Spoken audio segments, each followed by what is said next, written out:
I'd been living in my first apartment alone for maybe 2 weeks. It was a basement apartment, which meant cheap, and the windows were right at ground level, so you could see legs and shoes walk by. There were 2 bedrooms. I slept in one with the blinds closed, but the other room's window had some water damage, so I kept the blinds all the way up to let it dry out before maintenance came. That room had nothing in it but spare boxes from moving in. One night, I was asleep, and then suddenly completely awake and alert. Every fiber of my being suddenly on edge. I looked at my phone and saw it was around 4 a.m. I lay in bed for a minute before I turned towards my closed window and saw it. A large, dark shadow of a person with a flashlight trying to see into my bedroom.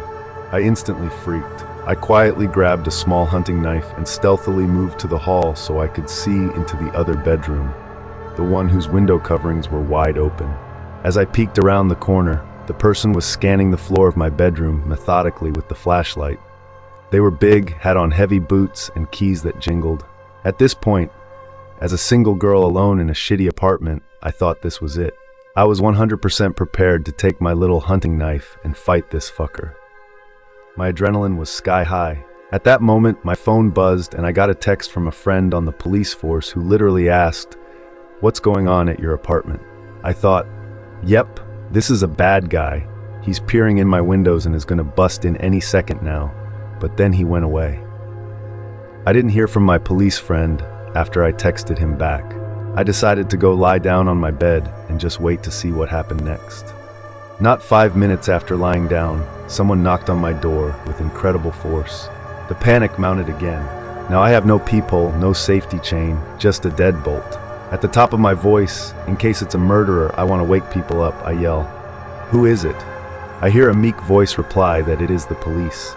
My first thought is now that is a clever plan to get a girl to open her apartment door. I stood there silently before I heard the voice say again that I wasn't in trouble. I opened the door a smidgen, ready to slam it, to see 2 cops, one backed away from the door and one up the steps. They must have seen my tiny little knife or something. They proceeded to apologize for scaring me. They were the ones looking in my windows. I yelled at them and possibly cried a little. The adrenaline finally broke, okay? I got the whole story from my friend the next day. Turns out a fellow resident of the apartment complex had gotten drunk, lost his keys, and broken into his own apartment to go to bed. They thought it was mine and were confused by the lack of broken windows. I was terrified at the time, but it's a good story now.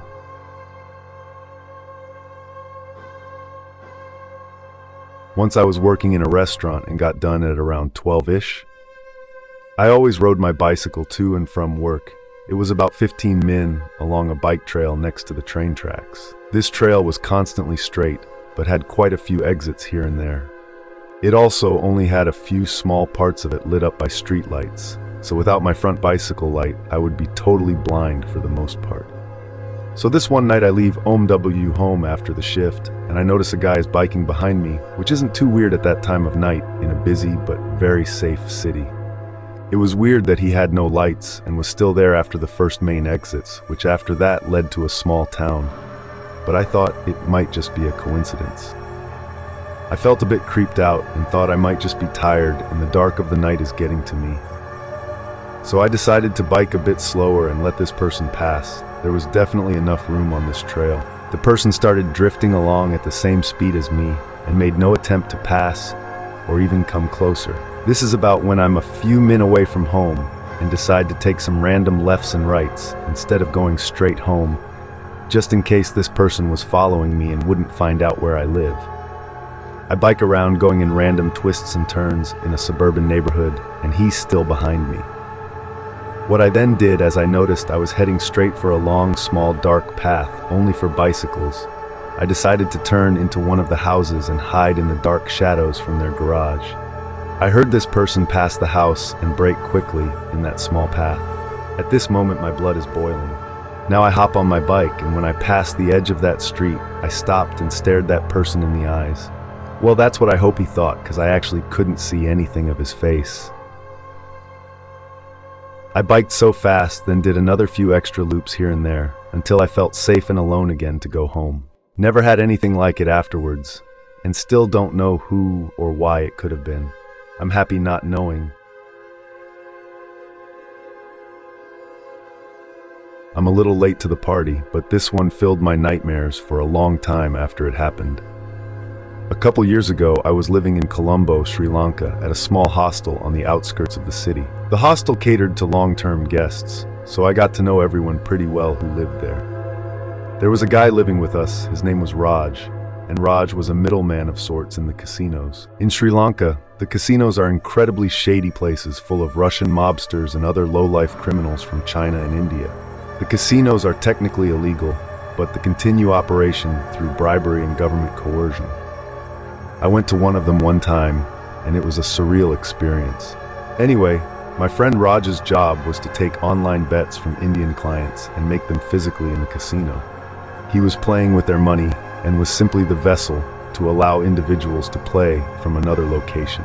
He played in some high-stakes games and with a lot of money for some powerful people. Basically a recipe for disaster. One night he fucked up big time. One of his clients managed to gain access to his online system and stole all of the money his clients had deposited to play with, a sum well over $50,000 US, which is a fortune in Sri Lanka. We only found out about the theft after Raj's disappearance.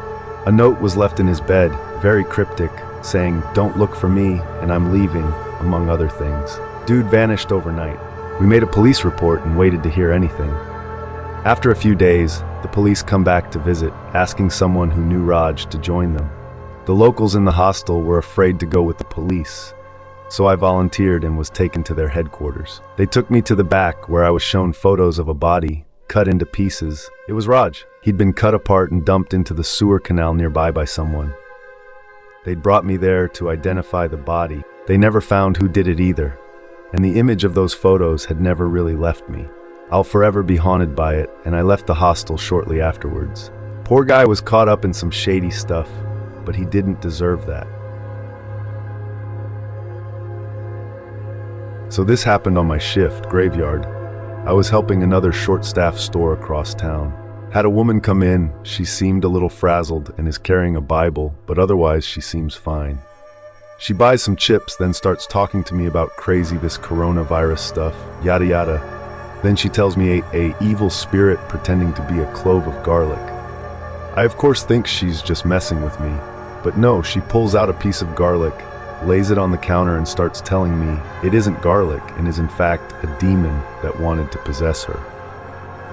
She then starts asking me about if I believe in spirits or if I can see it, because despite looking like I'm one of the humans, that's a third demon.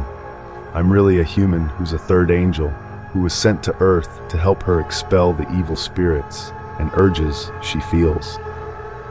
And that it's okay if I didn't know it, because she can see it. And she leaves the garlic on the counter and tells me that she'll wait for me to deal with it. Now that's pretty much where the original incident ended. A few days later, about 2 a.m., maybe 2:15-ish on a Tuesday, I'm working the graveyard shift at my usual store when this woman pops up again. She proceeds to just buy some candy and sort of hang out asking me about jade, the jewelry type, and incenses, and if we've met before. Nothing as weird as before. Now the weird thing is, I didn't hear or see her come in before she approached the counter.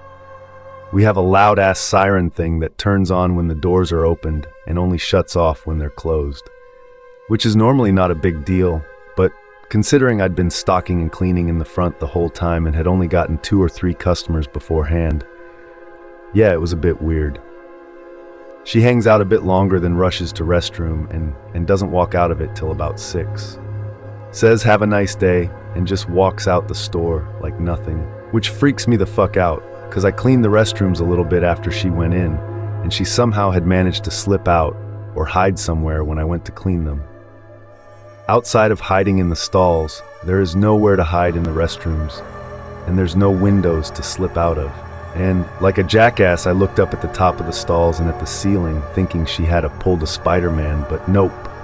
She just poof! Disappeared, then reappeared and left super casual a couple hours later.